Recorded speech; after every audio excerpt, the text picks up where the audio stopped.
So we're now in Revelation chapter 9, which talks about the rise of Islam. But before we go to the scriptures, I wanted to share with you a very interesting comic book produced by Jack Chick of Chick Publications.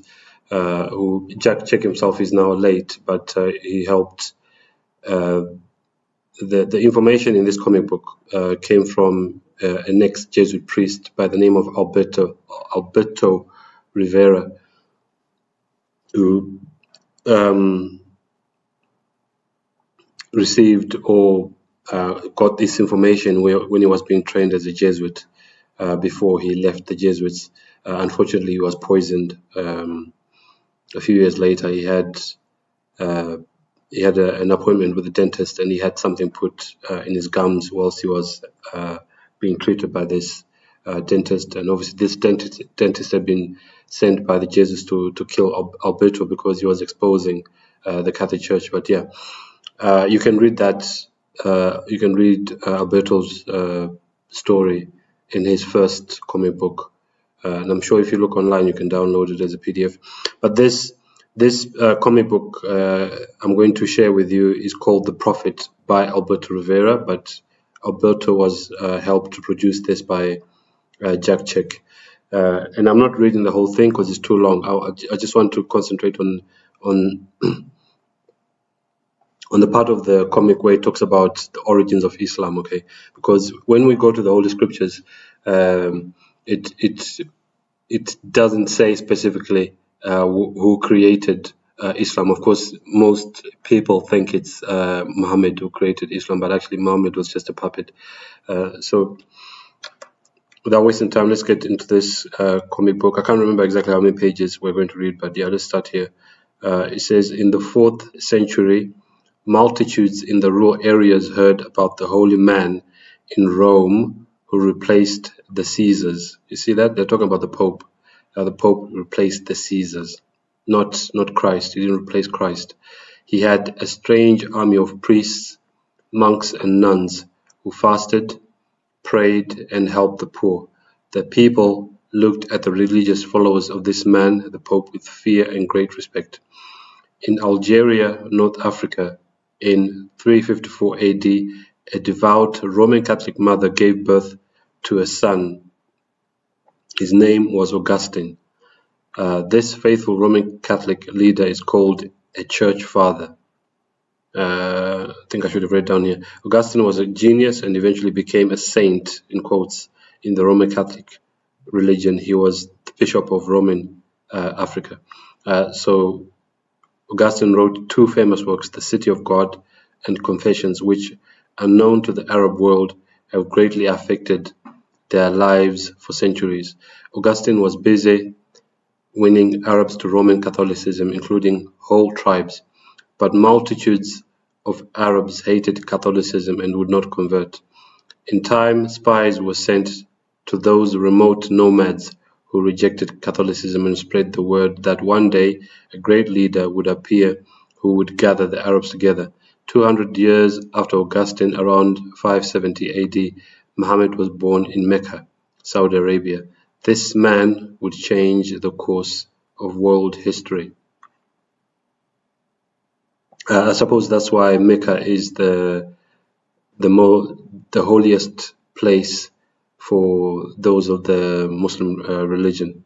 Mecca is in Saudi Arabia. Okay, the heart says here, the heart of the Islamic religion. And this is a picture or drawing of Alberto Rivera. He says here, Muhammad called himself the messenger of God. He established the great religion of Islam. In less than 20 years after his death, his armies defeated the Byzantine and Persian empires. And in fact, this fact here is actually in the book, the sounding of the 7 trumpets that we read in the last video.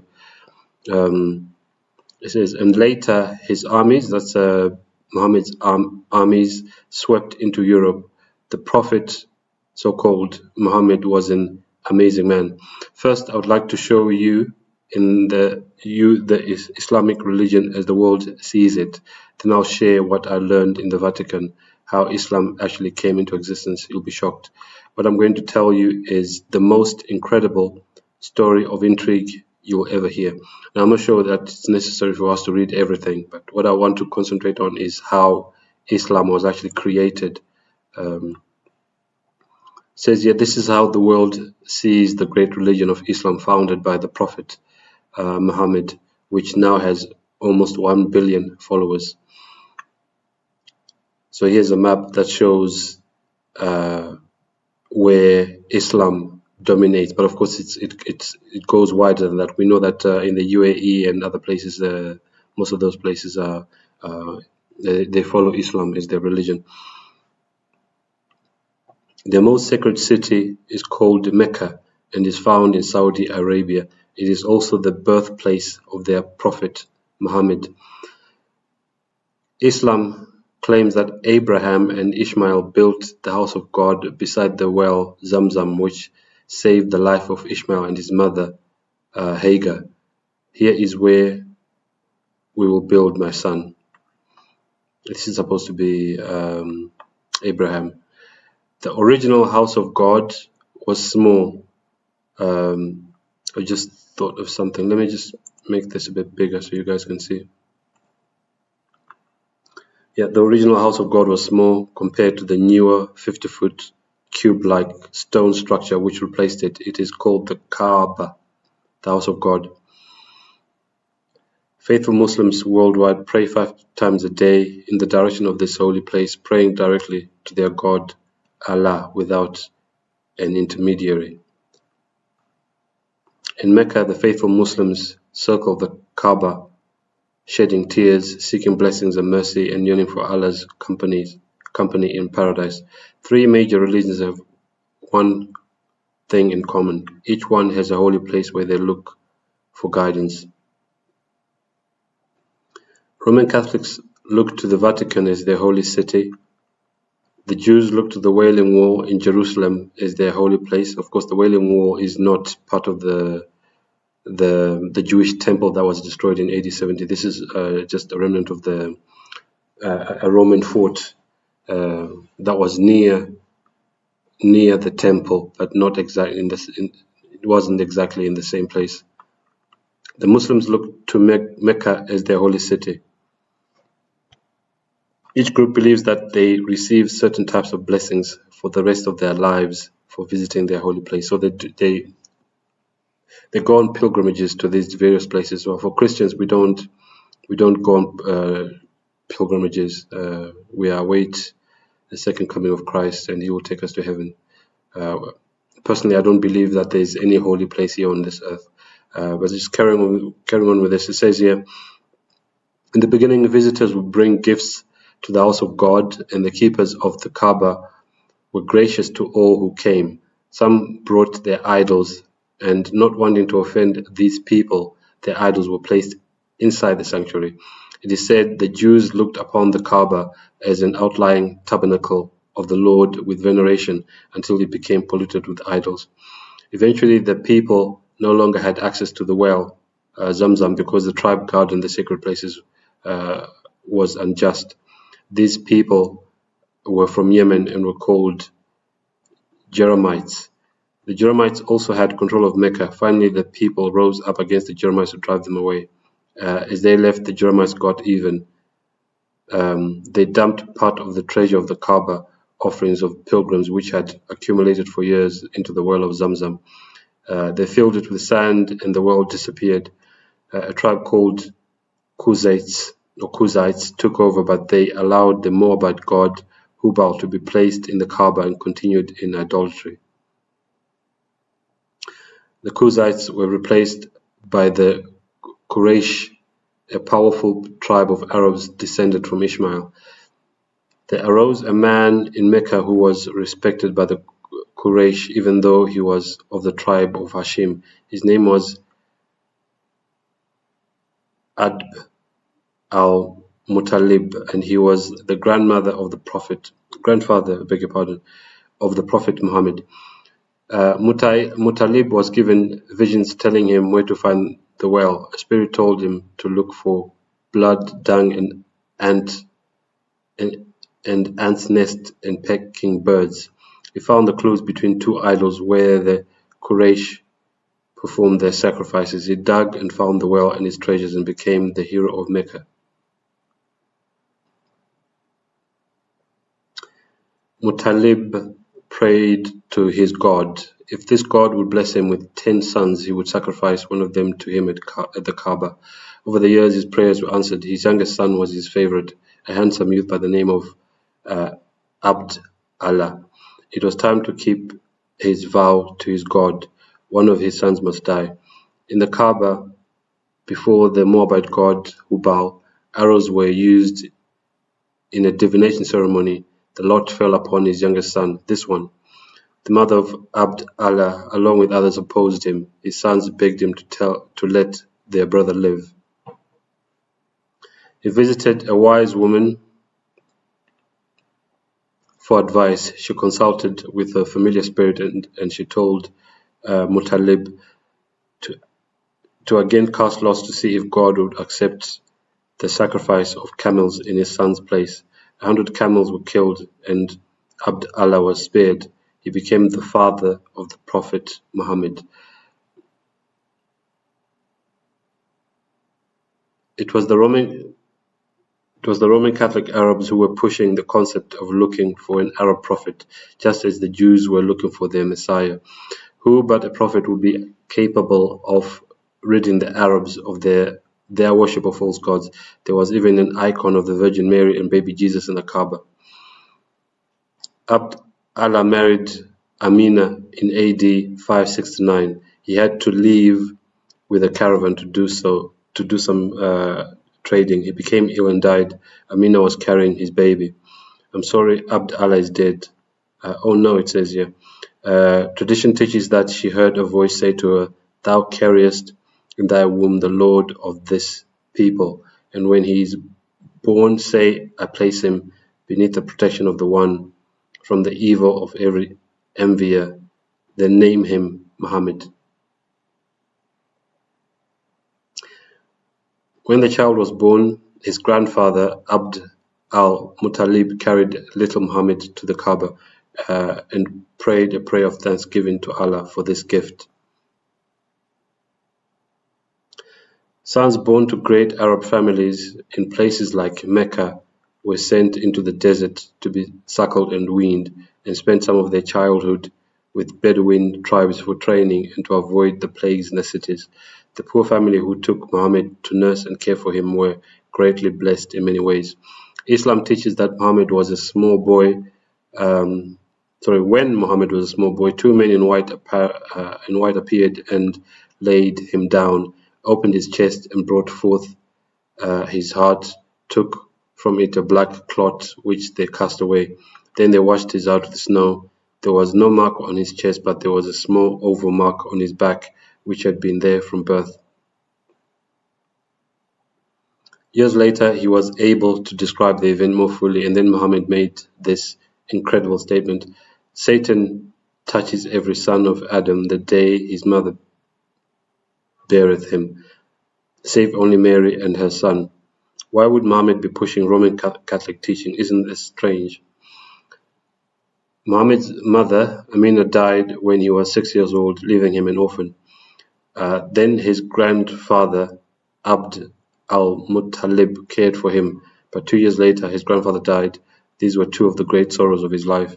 When Muhammad was 9, he was with his uncle on a caravan. A Roman Catholic monk saw the boy and questioned him.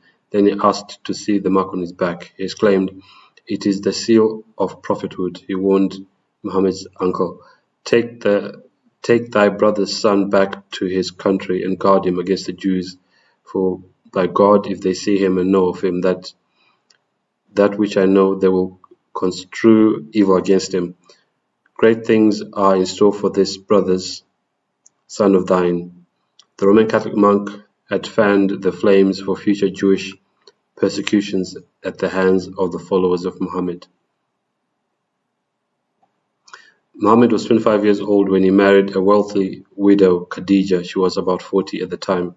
Muhammad and Khadija had 2 sons who died young and 4 daughters. The most famous was Fatima. That's why in those who follow the Islamic religion, you find that a lot of the females are called Fatima, or they're named after Muhammad's mother. The most famous was Fatima, who married Muhammad's successor, his cousin Ali, as recognized by the Shia branch of Islam. About 610 AD, Muhammad claimed he had a vision from Allah of a majestic being whom he called the angel Gabriel, who said, "You are the messenger of Allah." This began Muhammad's career as a prophet of Allah. From this time on, Muhammad continued to receive messages which he claimed came from Allah until his death. I will just go back to Muhammad getting married to Khadija. I can't remember if it's in this comic or somewhere else. I have read that Khadija was actually a wealthy woman who was sent by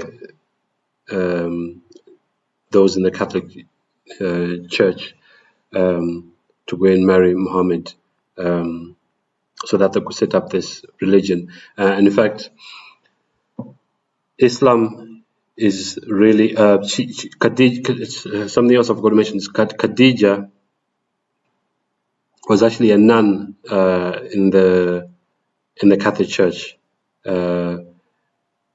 I think she handed over her wealth to the Catholic Church when she became a nun. As this actually still happens up to today, when you have wealthy women, let's say widows or others who are Roman Catholic, when their husbands die or they decide to become nuns, they are told to hand over their wealth to the Catholic Church. This is one of the ways that the Catholic Church attains or gains the wealth of these women, especially widows. Says here,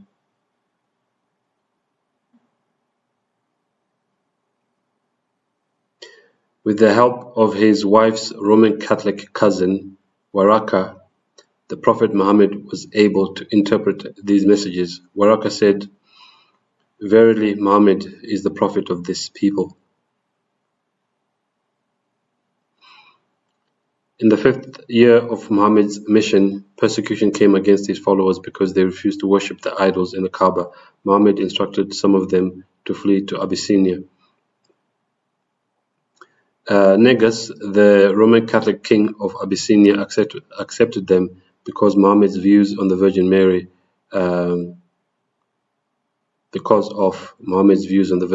which were close to Roman Catholic doctrine. You see that?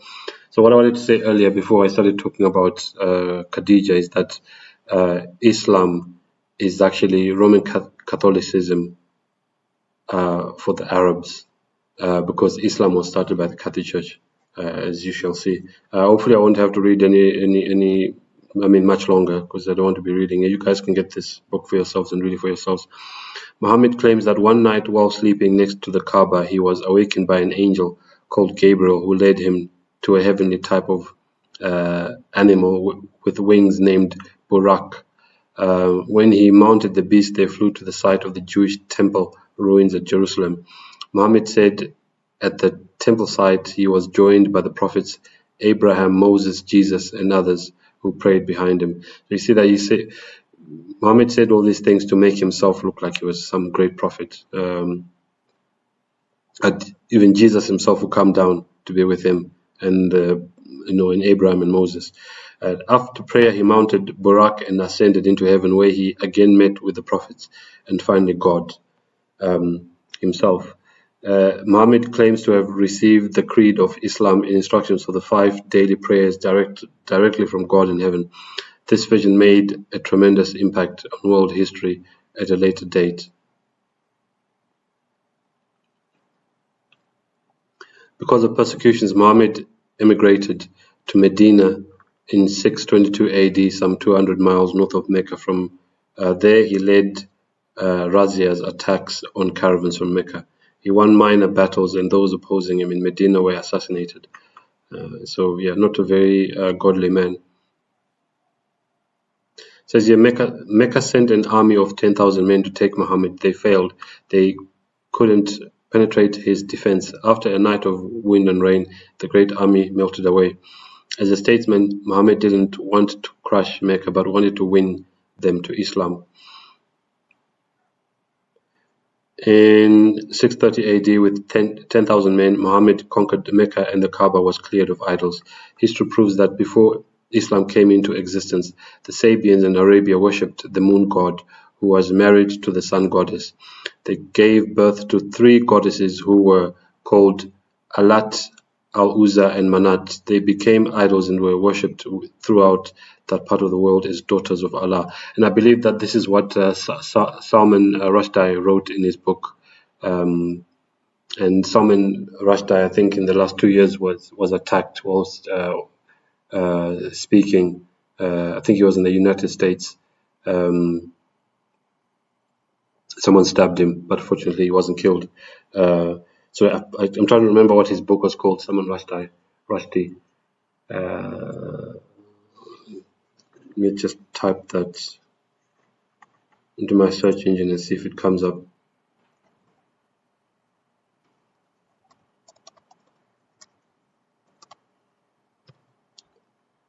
The Satanic Verses, that's what it's called. I don't need to look that up. It's called the Satanic Verses. I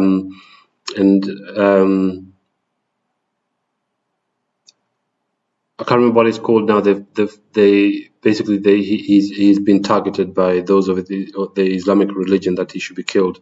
If any opportunity is presented to kill him, he should be killed because he wrote this book saying that that Allah had three daughters. And of course, the Muslims don't want you to know this. The Muslims want everyone to believe that they only worship one God, but whereas before they used to worship all these gods and goddesses. So the crescent moon symbol is everywhere in Islam, even on the flags of Islamic countries. Muhammad wanted to create his own religion. He needed the backing of his powerful tribe. He picked Allah, the moon god, which they worshipped, to be the one God, and he declared himself to be Allah's prophet. You see that?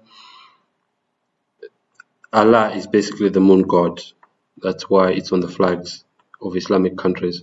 In 1950, this moon god was excavated at Hazo in Palestine, or Hazo.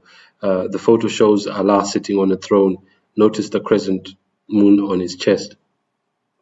So Allah is only an idol. The Vatican desperately wanted Jerusalem because of its religious significance, but was blocked by the Jews. Another problem was the rule. So the true Christians in North Africa preaching the gospel.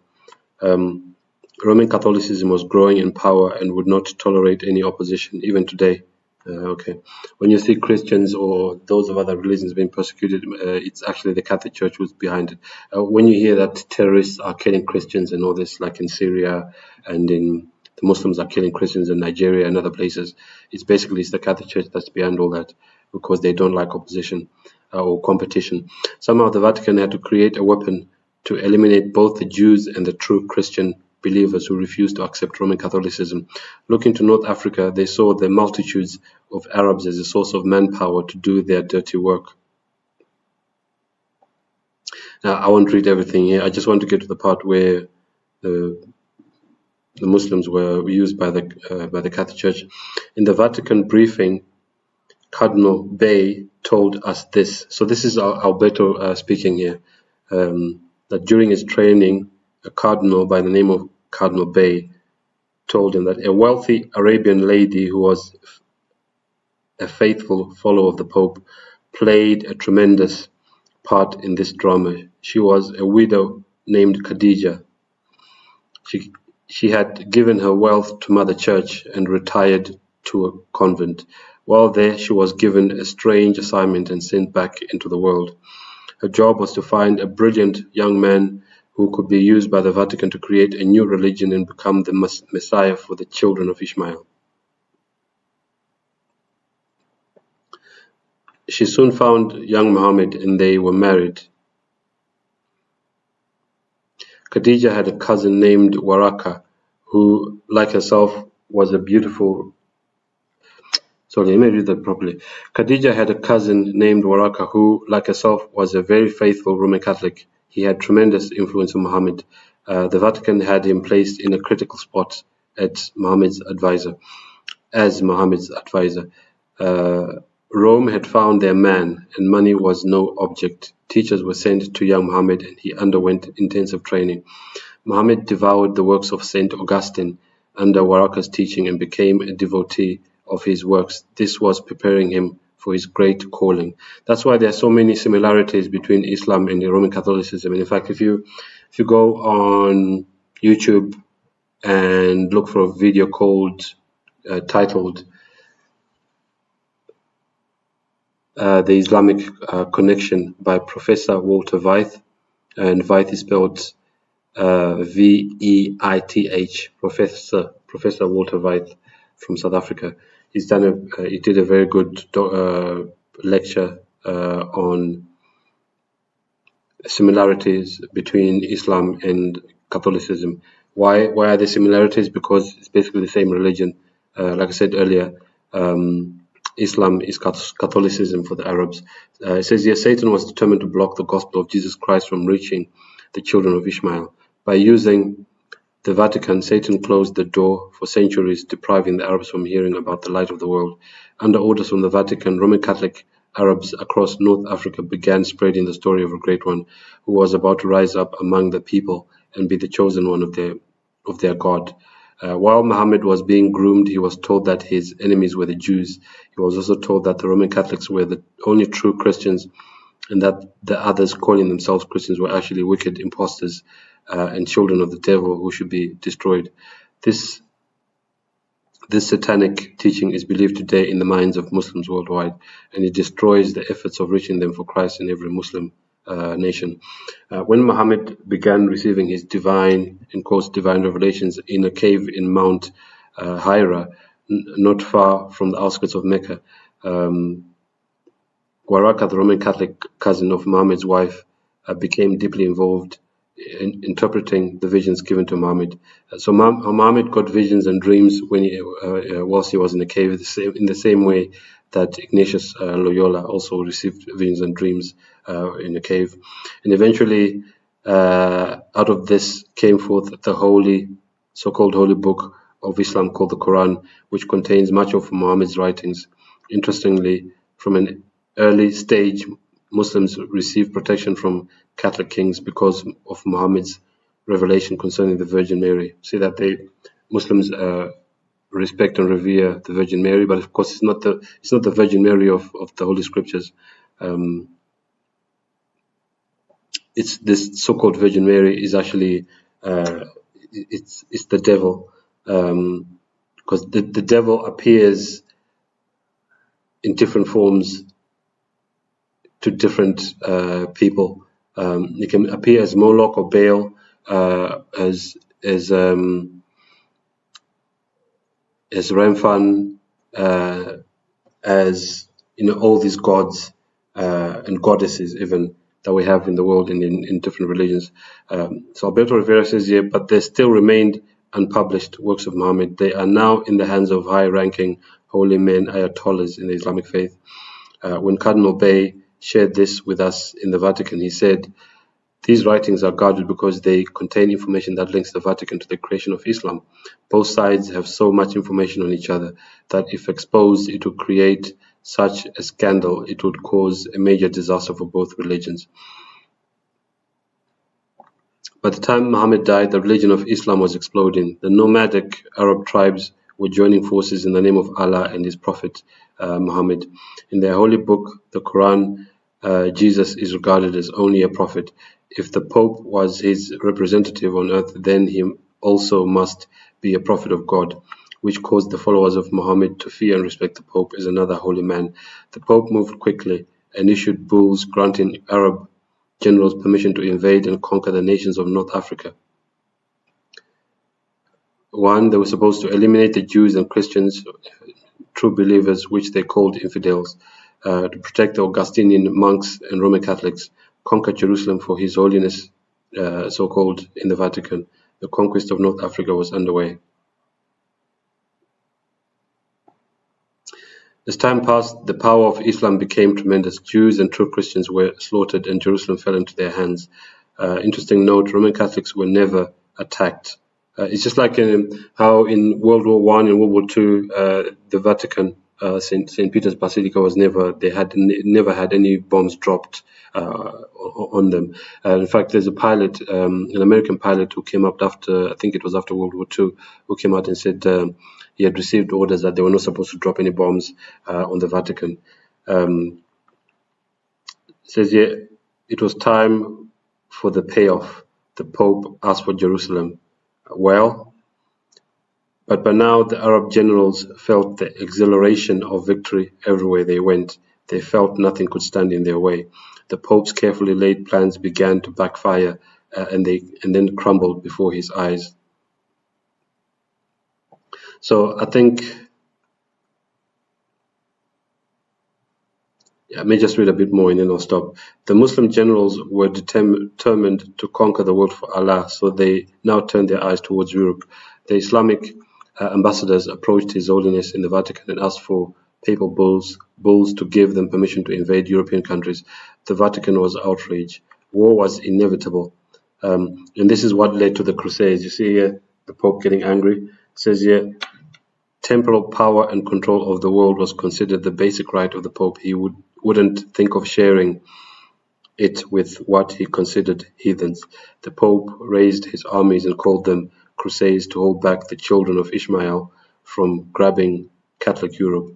The wars continued for centuries, the Muslims fighting Roman Catholics, and Jerusalem slipped out of the Pope's grasp. So yeah, I'll stop there. Basically, Islam was created by the Catholic Church, and that's what the Crusades were about. It was about the Muslims being sent by the papacy to invade and take over Jerusalem, and then when they took it over, they refused to hand it over to the papacy, and that's what led to the Crusades. In fact, the two great enemies of the Catholic Church are Protestantism and Islam. That's why you find that Muslims are blamed for terrorism, and then their countries are bombed especially by the United States, which is working for the papacy, as you know, the army of the papacy. So now, if we go to the scriptures and we carry on with Revelation chapter 9, it says here, verse 1, and the fifth angel sounded. Remember that last time in Revelation 8 we read about the seven angels. The seven angels with the seven trumpets, and we read four of the trumpets and what all that meant. Basically, it was a judgment on Rome. Okay. We read about Alaric and Genseric and others who attacked Rome. And it says here, and the fifth angel sounded, and I saw a star fall from heaven unto the earth, and to him was given the key of the bottomless pit. If we go to our book here, The Sounding of the Seven Trumpets, okay, by Josiah Litch and James White, in explaining what the fifth trumpet is all about, it says here, for an exposition of this trumpet we shall again extract from the writings of Mr. Keith. This writer truthfully says, there is scarcely so uniform an agreement among interpreters concerning any part of the apocalypse as respecting the application of the fifth and sixth trumpets, or the first and second woe to the Saracens and Turks. So this part here I've just read so far is saying that most Christians, theologians, maybe scholars, agree that Revelation chapter 9, especially when it comes to the fifth and sixth trumpet, most Christians agree that this is talking about, when it says Saracens, it's talking about Arabs, okay, and Turks. It says it is so obvious that it can scarcely be misunderstood. So Revelation chapter 9 is definitely talking about Islam. This is what this is saying here. Instead of a verse or two designating each, the whole of the 9th chapter of Revelation in equal portions is occupied with the description of both. The Roman Empire declined as it arose by conquest, but the Saracens and the Turks were the instruments by which a false religion became the scourge of an apostate church. False religion being spoken about here is Islam. Islam became a scourge on the apostate church, the Catholic Church, and hence, instead of the fifth and sixth trumpets, like the former being marked by that name alone, they are called woes. Remember that in Revelation chapter 8, towards the end, it spoke about 3 woes. It says there are 3 woes to follow. It was because the laws were transgressed, the ordinances changed, and the everlasting covenant broken, that the curse came upon the earth or the land.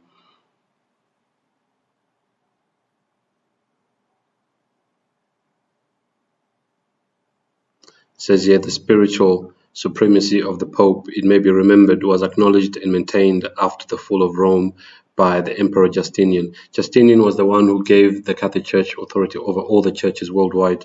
That was in 538 AD, and that's when we start. That's when the 1,260-year prophetic period starts, which ended in 1798 when the Pope was arrested. Okay, it was when the papacy or the Catholic Church was given authority over all the churches, and they started persecuting the other churches because the Catholic Church doesn't like competition. It says here, and whether in the character of a trumpet or a woe, the previous steps of history raise us as on a platform to behold in a political view the judgments that fell on apostate Christendom. They're talking about Catholicism here, which is not really Christianity, and finally led to the subversion of the Eastern Empire. So verse 1, in explaining verse 1, it says here, which I already read, the fifth angel sounded, and I saw a star fall from heaven unto the earth, and to him was given the key to the bottomless pit. I think that's what I read earlier. Yeah. Constantinople, which was named after Emperor Constantine, was besieged for the first time after the extinction of the Western Empire by Chosroes, the king of Persia. And then here, when it says a star, here a star, I saw a star fall from heaven unto the earth, and to him was given the key of the bottomless pit. They're trying to explain what that means. While the Persian monarch, Chosroes, contemplated the wonders of his art and power, he received an epistle from an obscure citizen of Mecca, inviting him to acknowledge Muhammad. When they say Muhammad, they mean Muhammad, okay, as the apostle of God. He rejected the invitation and tore the epistle. It is thus, exclaimed the Arabian prophet, that God will tear the kingdom and reject the supplication of Chosroes, the Persian king. Placed on the verge of these two empires of the East, Muhammad observed with secret joy the progress of mutual destruction, and in the midst of the Persian triumphs, he ventured to foretell that before many years should elapse, victory should again return to the banners of the Romans. At the time when this prediction is said to have been delivered, no prophecy could be more distant from its accomplishment, since the first 12 years of Heraclius announced the approaching dissolution of empire.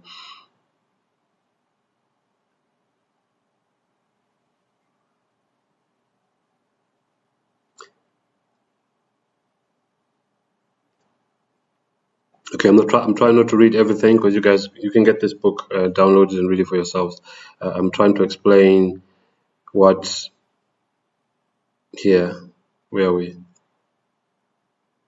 What this means here.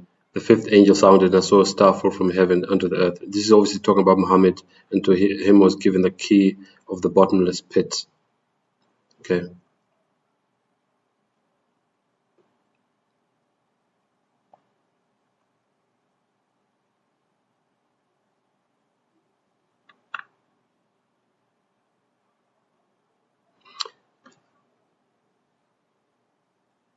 And he opened the bottomless pits.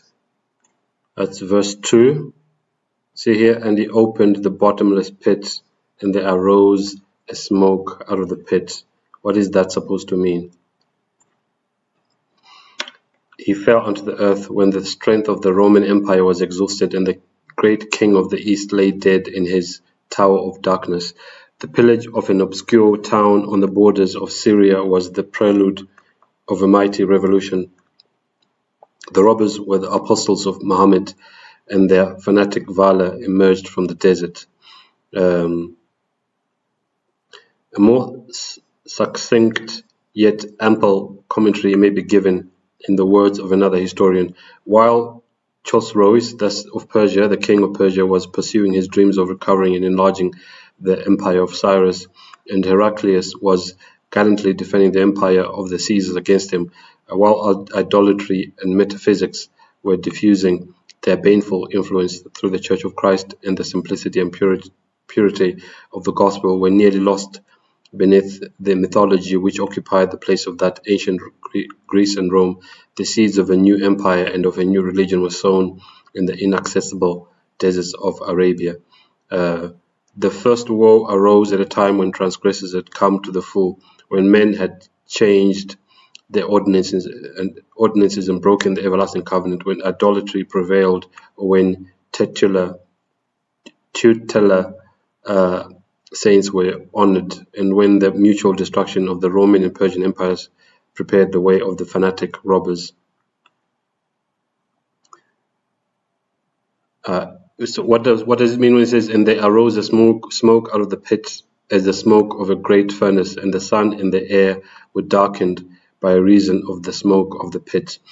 Like the noxious and even deadly vapor which the winds, particularly from the southwest, diffuse in Arabia, Mohammedanism spread from thence its pestilential influence, and arose as suddenly and spread as widely as smoke arising out of the pit, the smoke of a great furnace. Such is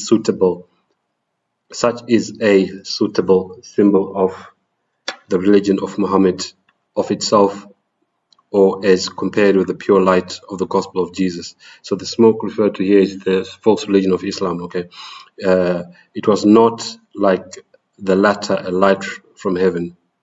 Compared to Christianity, it was not like that, but a smoke out of the bottomless pit. Muhammad alike instructed to preach and to fight, and the union of these opposite qualities, while it enhances his merit, I think it's supposed to say enhances his merit, contributed to his success.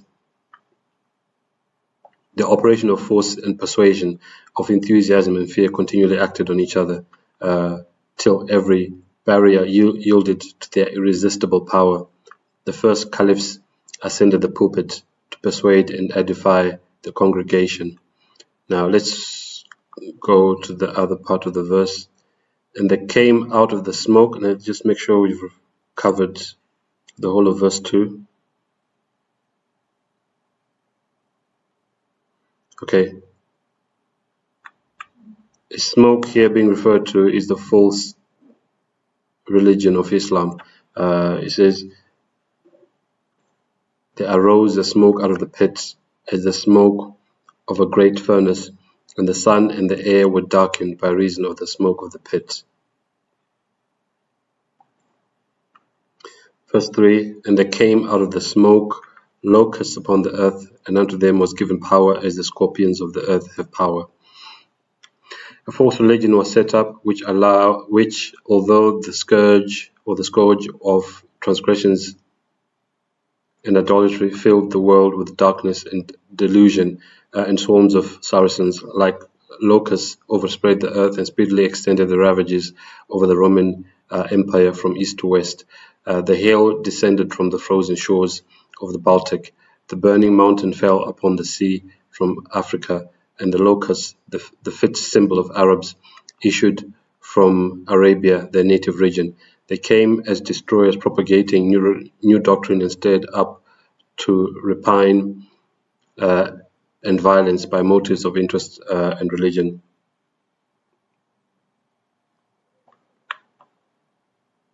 Okay, so this paragraph here is talking about how the Saracens, the Muslims, took over 36,000 cities and castles, destroyed 4,000 churches and temples of unbelievers, and erected 1,400 mosques for the exercise of the religion of Muhammad.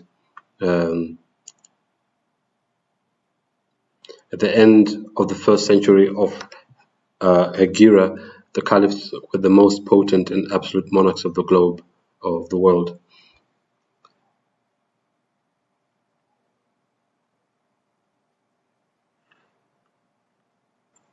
Verse 4, and it was commanded,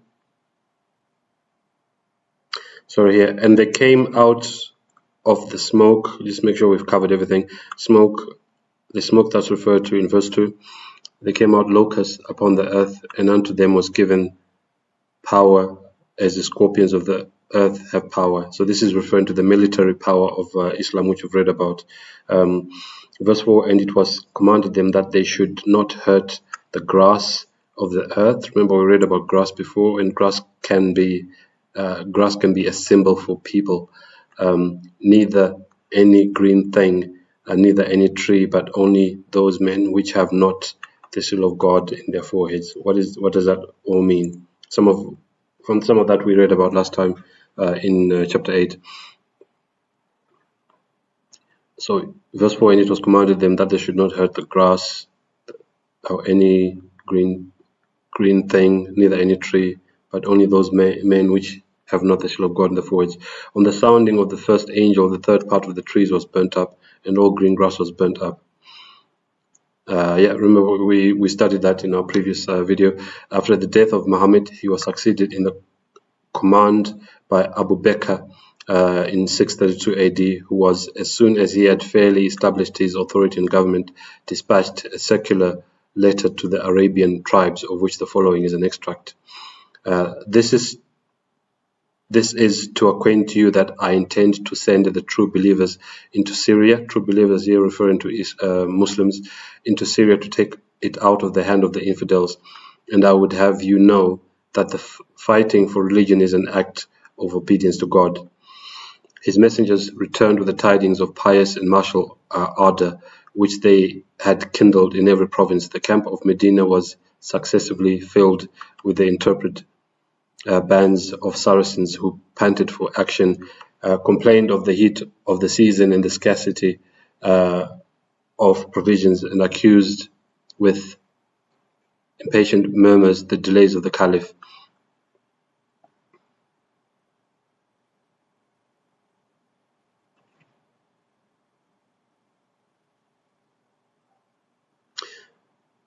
This is what Abu Bakr went on to say. Remember, said the success of the Prophet Muhammad, that you are always in the presence of God, on the verge of death. Remember, we're trying to understand what verse 4 is talking about when he speaks about not the grass of the earth not being hurt, or any green thing, or trees or anything like that, except for the men who don't have the seal of God in their foreheads.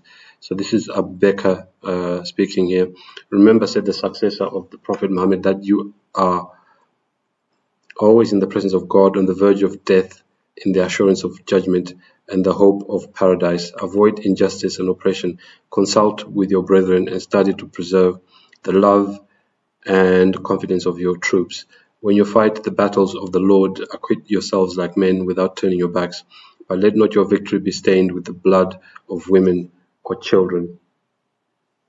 Destroy no palm trees, nor burn any fields of corn.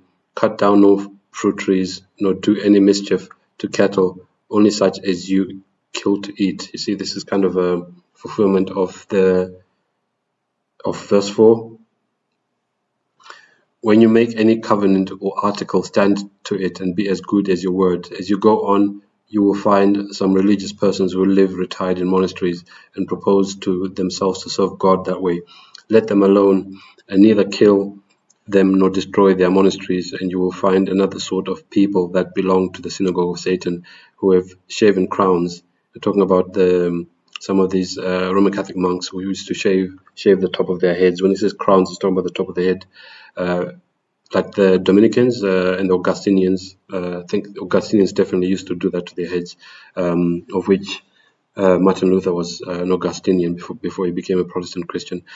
Be sure you cleave their skulls and give them no quarter till they either turn Mahometans or pay tribute.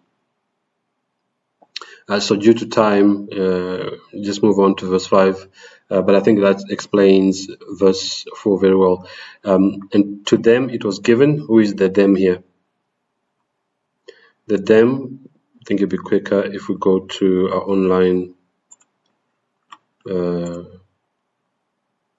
version of Revelation. See here? It's talking about the scorpions. The locusts, okay, and they came out of the smoke, locusts upon the earth, and unto them was given power as the scorpions, okay, but it's locusts, okay. The armies, the Islamic armies are compared to locusts. What do locusts do when you have a plague of locusts, like in Egypt and even here in Africa? Sometimes we have plagues of locusts. They go and destroy all vegetation, basically. Crops and vegetation. So these are the ones being referred to here in verse 5 when it says, and to them it was given that they should not kill them, but that they should be tormented 5 months, and their torment was as the torment of a scorpion when he striketh a man. So these grasshoppers, the armies of the Islamic religion, were like scorpions, and they're supposed to torment men for 5 months. And the torment was as the torment of a scorpion when he strikes a man. So let's go here.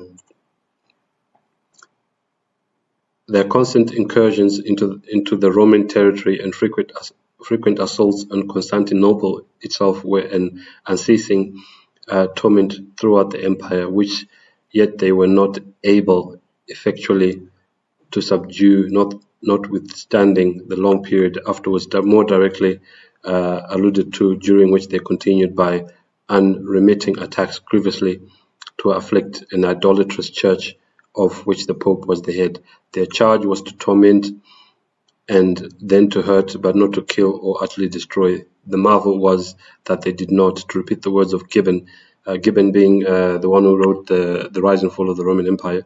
The calm historian of the present hour must study to explain by what means the church and state were saved from this impending, and as it should seem, from this inevitable danger. In this inquiry I shall unfold the events that rescued our ancestors from Britain, our neighbours of Gaul, from the civil and religious yoke of the Quran, that protected the majesty of Rome, and delayed the servitude of Constantinople, that invigorated the defense of the Christians and scattered among their enemies the seeds of division and decay. Verse 6, and in those days shall men seek death, but they shall not find it, and shall desire to die, but death shall flee from them. But if we go back to verse 5 and just deal with the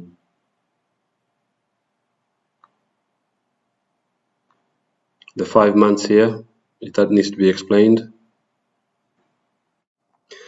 Yeah, I just wanted to explain the 5 months without moving on to verse 6. So I've got this book here, The Revelation of Things to Come, which I've referred to a number of times. This is by Robert J. Wieland. With regards to verse 5, he says in this book, here we have a test on the accuracy of the prophecy and its historical fulfillment. In Bible prophecy, a day is a symbol of a year. There are 30 days to a month in Bible prophecy. That's 5 months of prophetic time. It would equal 150 years. The Saracens, or Muslims, were given to torment the civilized Eastern Roman Empire for these 150 years, but not to kill them, that is, not to conquer them. And we know that the Muslims actually conquered parts of Europe, including Spain and other parts of that continent. The 150 years should begin from the time that they had a king over them. The book of Proverbs says, the locusts have no king, yet go they forth, all of them by bands. That's Proverbs 30, verse 27. But the locusts of the Muslim invaders were highly organized in their destructive work, for they had a ruler whose commands they followed. For hundreds of years after Muhammad's death, his followers were divided into various groups and factions with no central government or king.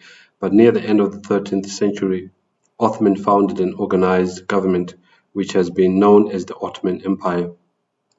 the angel of the bottomless pit is called an angel in the sense of a Greek word which also means messenger or minister.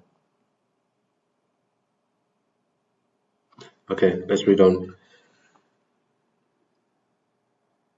Verse 6, in those days shall men seek death, but shall not find it, and shall desire die, but death shall flee from them. Men were weary of life when life was spared only for a renewal of woe, and when all that they accounted sacred was violated, and all that they held dear constantly endangered, and when the savage Saracens dominated over them, or left them only to a momentary repose, ever liable to be suddenly or violently interrupted, as if by the sting of a scorpion. They who tormented men were commanded not to kill them, and death might thus have been sought even where it was not found.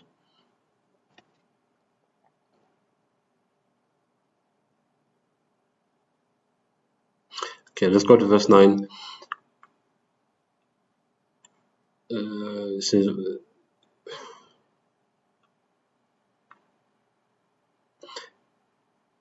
fact, where are we? It's not verse 9.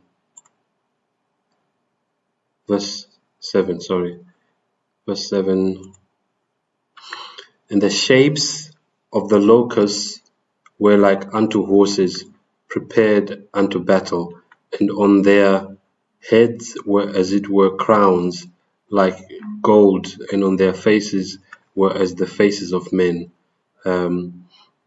So the those in the Muslim armies usually rode on horses, and I've got there's some illustrations that I have here on my laptop that show what that looked like.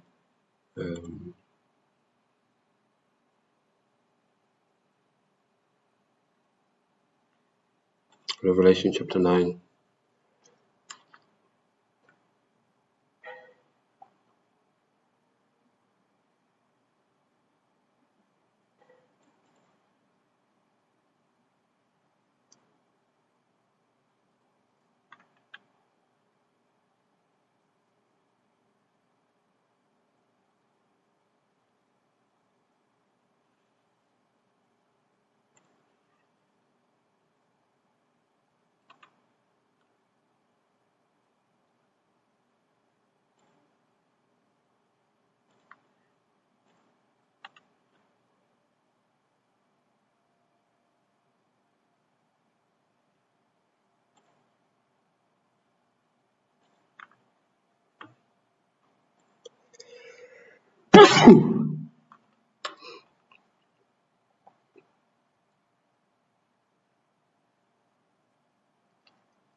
Yeah, so this is an artist depiction of what is being described in Revelation chapter 9 verse 7. Okay, it says, we'll just read it again.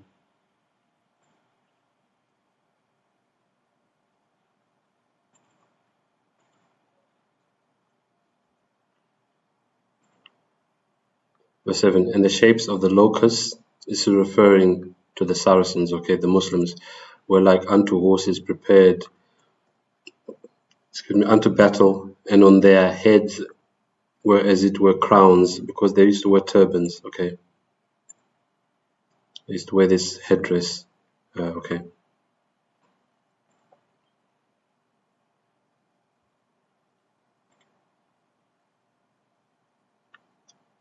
Prepared unto battle, and on their heads were as it were crowns like gold, and on their faces were as the faces of men. So this is what Revelation chapter 9 verse 7 is talking about. And then here's another artist's painting of what the Saracens looked like when they were in battle. Let's read on. Go to our book here. Arabia, in the opinion of the naturalist, is the genuine and original country of the horse, the climate most propitious, not indeed to the size, but to the spirit and swiftness of that generous animal. The merit of the Barb, the Spanish, and the English breed is derived from a mixture of the Arabian blood. The Bedouins preserve with superstitious care the honors and the memory of the purest race. These horses are educated in the tents among the children of the Arabs, with a tender familiarity which trains them in the habits of gentleness and attachment. So this is talking about the issue that horses are actually originally from Arabia. That's what it says here. The Arabian horse takes the lead throughout the world, and skill in horsemanship is the art and science of Arabia. And the barbed Arabs, swift as locusts and armed like scorpions, ready to dart away in a moment wherever, prepared unto battle. Explaining the rest of that verse, when Muhammad entered Medina and was first received as its prince, a turban was unfurled before him to supply the deficiency of a standard. The turbans of the Saracens, like unto a coronet, were their ornament and their boast. You see that the turban, that headdress that they wear, that's what's being referred to as a crown in verse 7. And on their heads were, as it were, crowns like gold. Of course, their faces were as the faces of men, because these locusts that are being described in chapter 9 are actually men. Verse 8, let's read it from here, make sure we don't miss anything. Read it from the internet. Verse 8, and they had hair as the hair of women, and their teeth were as the teeth of lions. Let's see what the book says about that. But of course, that we know that they had long hair. Long hair is esteemed an ornament by women. The Arabs, unlike to other men, had their hair as the hair of women, or uncut as their practice is recorded by Pliny and others. But there was nothing effeminate in their character, for as denoting their ferocity and strength to devour, their teeth were as the teeth of lions.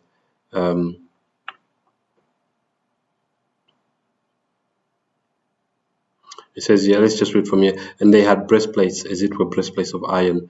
It says here, I don't know how to say that word, the cuirass, our breastplate was in use among the Arabs in the days of Muhammad. In the battle of Ohad, the second which Muhammad fought with the Quraysh of Mecca, 700 of them were armed with cuirasses. In his next victory over the Jews, 300 cuirasses, 500 pikes, 1,000 lances composed the most useful portion of the spoil. Okay. The very end part of verse 9, and the sound of their wings was as the sound of chariots of many horses running to battle. So remember those illustrations that I showed you? When the Saracens were going into war, it was like horses going into battle. And I showed you that in prophecy, when it mentions, in the book of Revelation, when it mentions horses, it's actually referring to battle.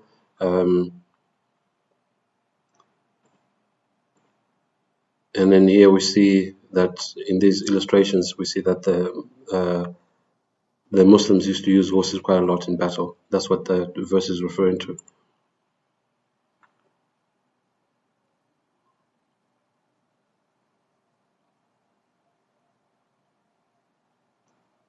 Okay, I won't read everything. You can read that in your own time. And it says here, verse 10, and they had tails like unto scorpions, and there were stings in their tails, and their power was to hurt men 5 months. This is actually repeated now.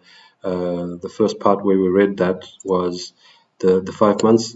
It's here in verse 5, but that they should be tormented 5 months. So that's repeated again in verse 10. And they had tails like unto scorpions, and there were stings in their tails, and their power was to hurt men 5 months. Let's make sure we read everything here.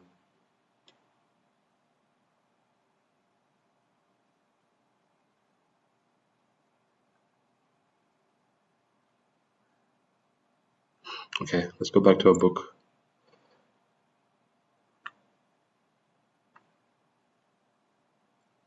It says here, the authority of the companions of Muhammad expired with their lives, and the chiefs or emirs of the emirs of the Arabian tribes left behind in the desert the spirit of equality and independence.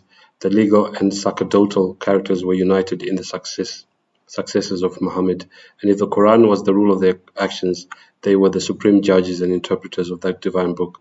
They reigned by the right of conquest over the nations of the East, to whom the name of liberty was unknown, and who were accustomed to applaud in their tyrants the acts of violence and severity that were exercised at their own expense.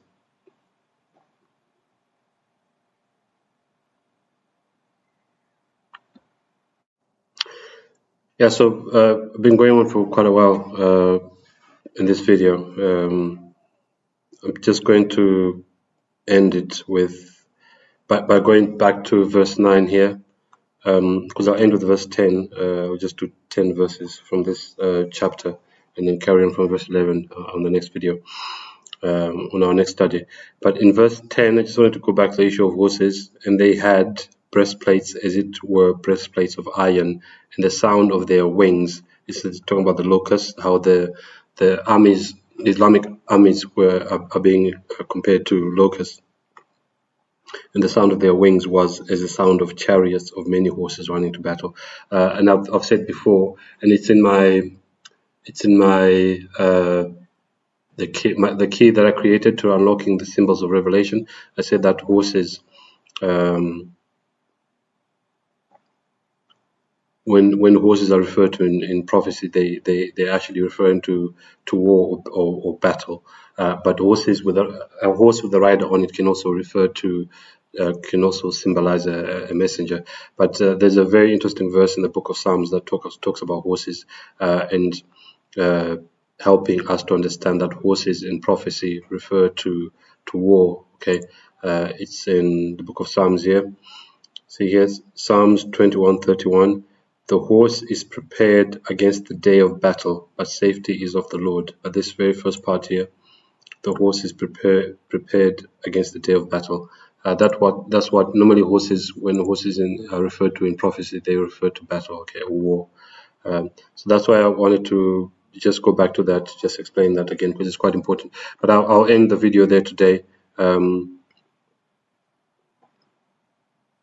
Yeah, so it's not that complicated when you have all these keys and all these verses that explain what the prophecies are talking about. So chapter 9 is basically talking about Islam and how the rise of Islam and how the Islamic armies invaded Europe. Okay, so yeah, I'll stop the video there. I think it's actually way longer than I would have liked it to go on for, but I'll see you on the next video. Thanks for watching.